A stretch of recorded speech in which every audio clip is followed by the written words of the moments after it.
حدوتة ديدي النهاردة فيها مطبخ كبير مليان أدراج ورفوف وحوض مليان مية زي النهر. وفي درج من الأدراج دول كان ساكن فيه بيكي شوكة بلاستيك بيضة وقصيرة، وكان لابس غطا كوباية على راسه زي الخوذة. بيكي كان دايما بيحب يبص على درج المعالق من بعيد ويقول في سره: يا سلام على المعالق دول، طول وأناقة ولمعة كده. هو أنا ليه مش معلقة زيهم؟ لو كنت معلقة أنا كنت هبقى نجم المطبخ ده. وفي يوم من الأيام بيكي قرر يثبت إنه يقدر يكون زي المعالق وأحسن كمان. راح وأخد نفسه وراح على طبق شوربة الطماطم وغطس جواه، بس بدل ما يغرف زي المعلقة الشوربة طارت منه في كل حتة. رولي المعلقة شافته من بعيد وقالت له وهي بتضحك: بيكي يا حبيبي، احنا مش لازم كل حاجة نكون بنعرف نعملها.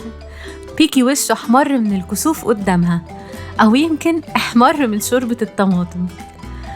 دخل عليهم مستر حلة، الحلة الحكيمة في كل المطبخ، وجمع كل الأدوات الموجودة وقال لهم: احنا عندنا مناسبة ملكية لازم الكل يستعد. الملكة هتيجي تاكل بكرة عندنا، واللي هيشارك في تقديم الطبق الملكي هيبقى هو نجم المطبخ. كل الأدوات فرحت قوي، بس المعالق كانوا شبه ضامنين فوزهم وواثقين منه. وبيكي قال لنفسه بحماس: ده أحلى خبر ده ولا إيه؟ هي دي فرصتي. بيكي لبس الخوذة بتاعته ومسك فتحة العلب زي السيف، ورسم خريطة صغيرة من ورق المناديل للمغامرة بتاعته، وابتدى يتحرك وكله طاقة وحماس. بص على درج المعالق وفكر قوي وقال: روزي المعلقة اتخطفت، ولو أنقذتها ورجعتها أكيد هيخلوني أشارك في تقديم الطبق الملكي وابتدي مشواري بقى وابقى نجم النجوم. بيكي راح يدور على روزي جوه الميكروويف. كان متخيل الميكروويف من جوه غابة سحرية مليانة نور أصفر بيبرق. وهو هناك قابل توستيلو التوست، شريحة عيش لابسة نضارة شمس وماسكة جيتار بتعزف عليه وبتغني. بصت لبيكي وقالت له: أهلا بيك يا صغير، رايح على فين كده؟ بيكي رد عليها وقال لها: رايح أنقذ روزي وارجعها تاني لدرج المعالق. ردت عليه وقالت له: طيب أنا هعزف لك موسيقى حماسية، بس خد بالك المكان اللي انت رايح له ده فيه بابلز صابون بتضحك قوي. وصل بيكي للحوض، المية فيه نازلة زي النهر الخطير. الإسفنجة لفلوفة كانت بتنط في المية وهي لابسة توكة حمراء على راسها، وقالت له: عايز تعدي المية وتروح الجنب التاني؟ اركب على طبق البيتزا ده. وركبوا هما الاتنين مع بعض وموجة كبيرة جت وفجأة طلعوا على الجنب التاني طايرين من الموجة. بيكي اتشعلق في مسمار وقعد يضحك من قلبه. الرفوف هناك كانت عالية قوي ومرعبة. بيكي بدأ يطلع عليها، لكن فجأة كيس دقيق وقع عليه وعطس بيكي: أتشو! ضحكت لفلوفة من شكل بيكي وهو كان مليان دقيق وقالت له: انت ما بقتش باين خالص. قرر بيكي انه يدخل غسالة الأطباق عشان يدور على روزي.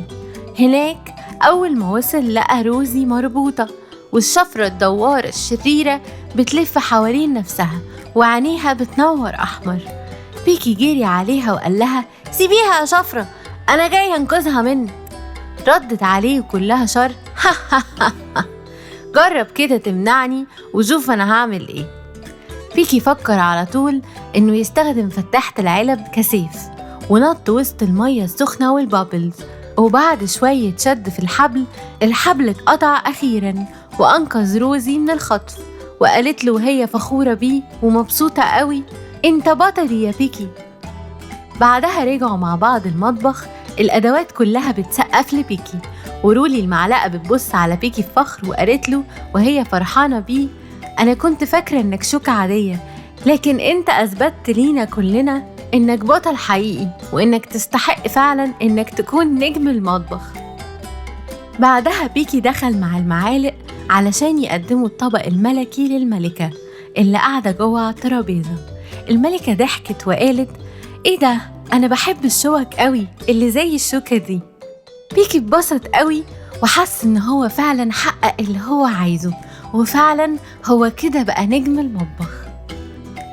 وفي الآخر بحب أقولكوا يا حلوين إن كل واحد فينا ليه دور جميل ومهم، وأحلى حاجة إنك تكون نفسك زي ما أنت بس.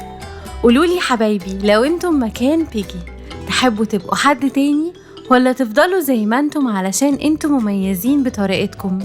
هستناكوا تقولولي رأيكم في الكومنتس، وتعملوا لايك للفيديو وشير لو عجبكم، وسابسكرايب للشانل، وتدوسوا على زرار الجرس عشان يوصلكوا حدوتة ديدي الجديدة أول ما تنزل. بحبكوا قوي. باي باي.